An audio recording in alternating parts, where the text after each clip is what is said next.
बिहार में एनडीए को landslide victory मिली है। आपकी चाणक्य नीति वहाँ भी काम कर गई। आपने जहाँ जहाँ कैंपेन किया वो सारी सीट्स बीजेपी की। मैं सबसे पहले बिहार भारतीय जनता पार्टी और बिहार एनडीए गठबंधन को बहुत बहुत शुभकामनाएं देता हूं।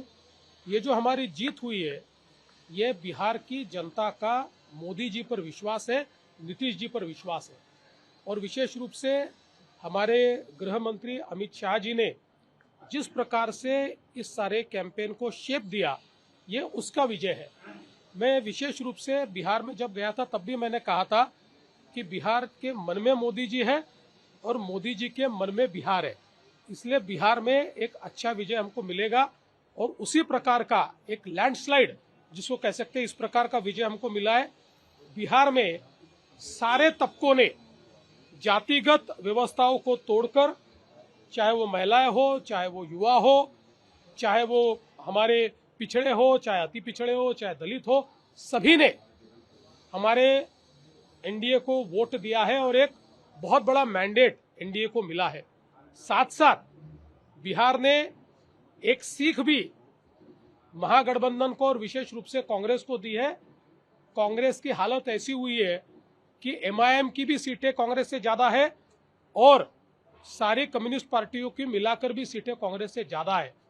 तो एक प्रकार से लोगों ने कांग्रेस को एक कहा है कि आप लगातार संवैधानिक संस्थाओं का अपमान करेंगे।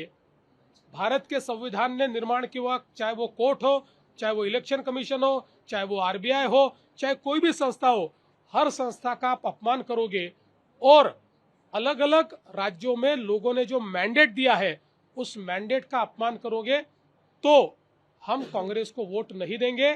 कांग्रेस का पतन होगा, कांग्रेस मट्टी पलित होगी। बिहार में कांग्रेस मट्टी पलित हुई है, क्योंकि इससे दूसरा शब्द ही नहीं दिखाई पड़ता। कांग्रेस के इतिहास में इतने कम वोट और इतने कम सीटें बिहार में उनको कभी भी नहीं मिली। तो एक प्रकार से उनका जो कैंपेन है, उस कैंपेन को करारा जवाब मिल चुका है। इसके बावजूद अगर वो नहीं सुधरेंगे तो अभी मिट्टी पलित हुए हैं, धीरे धीरे मिट्टी हो जाएगी। राज्यातला एक वेगळा प्रश्न आहे, राज्यातला एक वेगळा मतलब वही वोट चोरी का प्रूफ है, यही दिखा रहा है इतना बड़ा। देखिए, मैं तो ये कहता हूं कि वो मूर्ख ही हो सकता है कि जो अपनी गलतियों से सुधरता नहीं है। बार बार एक बार गलती करने वाले को मूर्ख नहीं कहा जाता, लेकिन बार बार गलती करने वाले को मूर्ख कहा जाता है। उनको ना फेक नैरेटिव लोकसभा के समय चलकर दिखाया, कुछ प्रमाण में यशस्वी भी हुए, लेकिन फेक नैरेटिव पर राजनीति नहीं चलती। सीधे उनका नैरेटिव बस्ट हुआ, उनका नैरेटिव बिल्कुल हार गया और असली नैरेटिव जब लोगों तक पहुंचा तो लोगों ने उनको नकारना शुरू किया। आज भी इस बात को अगर नहीं मानेंगे तो मट्टी ही बन जाएंगे।